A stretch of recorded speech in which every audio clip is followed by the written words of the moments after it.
Welcome to Cyber Bytes, your weekly dose in the latest in cybersecurity news.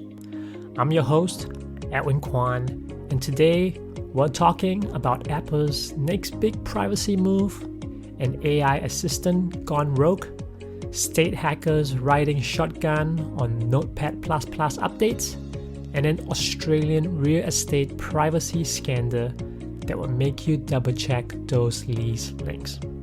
And yes, Iron Mountain's new nothing to see here approach to an alleged breach.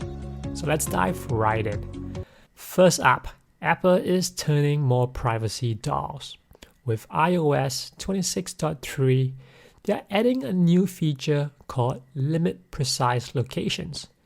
If this sounds familiar, you're right, but this one doesn't affect your apps.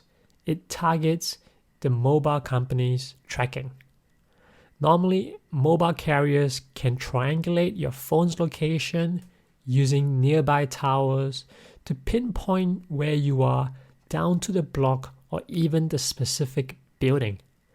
This new feature tones that precision down. So instead of seeing you at 35 Pitt Street, it might be saying that you are somewhere in the CBD. Right now, it's only going to be rolled out on selected devices. This would be your iPhone Air, iPhone 16 and above, and the latest iPad Pro running the M5 chip.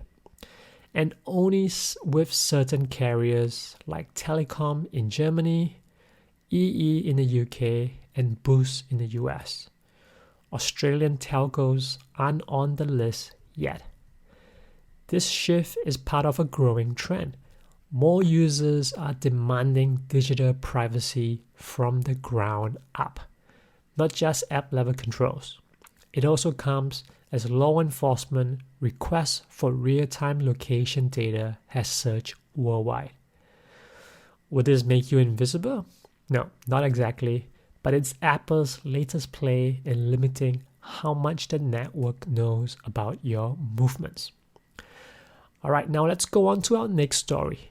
If you've been experimenting with open source AI assistants, you might want to hit pause on OpenClaw. Security researchers uncovered over 230 malicious plugins uploaded to OpenClaw's registry between the 27th of January and the 1st of February. Now, these weren't harmless productivity tools. They were password-stealing malware in disguise. So here's the thing. These fake skills pretend to offer cool features like crypto trading bots or finance trackers, but they came with a setup step asking users to install a separate utility called Auth2. In reality, that tool wasn't a helper at all. It actually deployed the Nova Stealer malware, and it targeted everything from your browser's password to your crypto keys. And for an app that can access your files, APIs, and system settings, well, that is a recipe for disaster. The researchers have compared the tactics to click-fix-star social engineering, where they guide users step by step on how to infect themselves. And with hundreds of OpenClaw installations running exposed admin interfaces online, attackers didn't even need advanced access. They just need a search engine.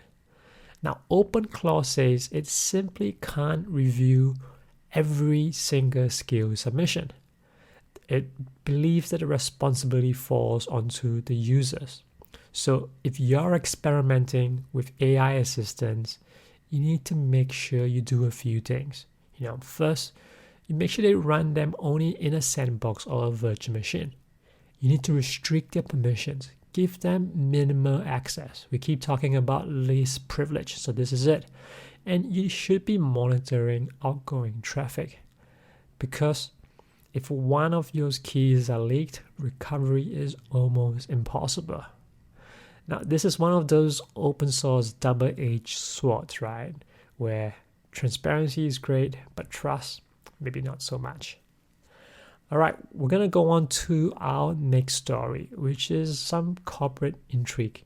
So Iron Mountain, one of the world's biggest data storage companies, is doing a little damage control this week. The Everest Extortion group has claimed that it stole 1.4 terabytes of internal documents. Allegedly it contains client and personal data, and it sounds pretty serious. But Iron Mountain has says nope, it was just a folder of marketing material. So apparently the attackers accessed a public-facing file-sharing server using compromised credentials. Now, Iron Mountain insists that there's no sensitive client data, it wasn't touched, and they have since deactivated the account. Still, Everest has a track record. They are known for data theft-only extortion. No ransomware, no encryption, just stealing and threatening to leak unless companies pay up. So they're like digital blackmailers in the corporate world. So even if Iron Mountain's claim is true, this raises a red flag. If the world's storage company can have an exposed folder, how many others are there out there which are only one weak password away from a data breach?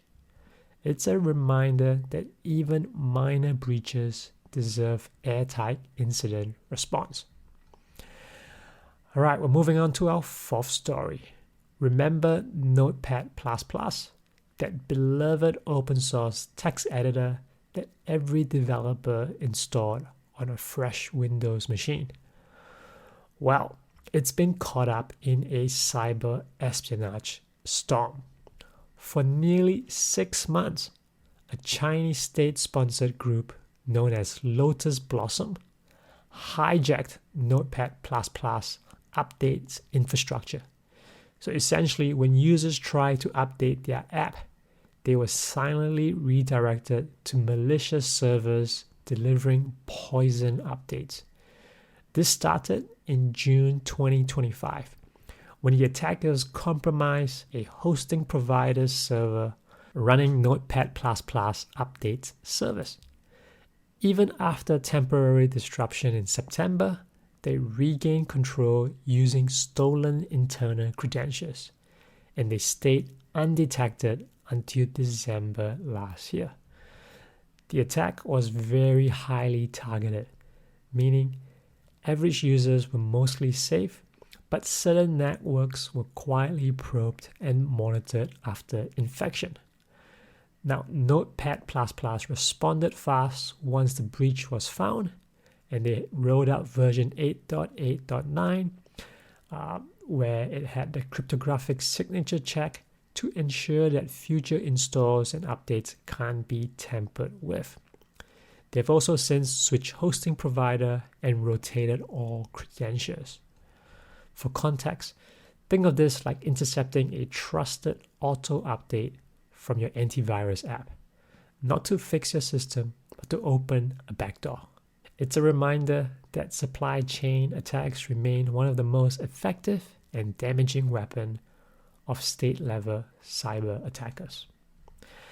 All right, on to our last story. So let's bring it home, literally, to a major privacy issue unfolding in Australia's renter market. A researcher found that several real estate platforms, the kind that's used to manage leases, references, and ID documents, were leaking millions of files through unguarded web links. So here's how bad it is. You got no logins, no password, just using a predictable link. In one case, URLs were built with simple number sequence. So you can change 123 to 124 in the address bar, and you're looking at someone else's lease agreement. Some links even carried authentication cookies that granted full access to renter histories and maintenance record. So think things like your passport, your pay slips, and references. this is all floating around online. Platforms like Inspection Express has since improved with expiring links and postcode verification. But advocacy groups say the broader industry has ignored the warnings. What is really concerning is that there have been no breach notifications that have been filed with the Australian Information Commissioner yet. So despite thousands of users potentially exposed, the OAIC says renter tech privacy will be a key focus this year, but that's little comfort for renters that are already caught up in the system. The story talks about a deeper issue, about a power imbalance where tenants can't really opt out of these apps without risking rejection. And it puts privacy entirely in the hands of those property companies. And often those hands can be careless. So if you're renting, considering asking your agent how they handle document security. You might not be getting a clear answer, but at least you signal that people are paying attention. And that's it for this week's Cyber Bites. I'm Edwin Kwine, reminding you that in cybersecurity, the smallest updates can make the biggest difference. I'll catch you next time.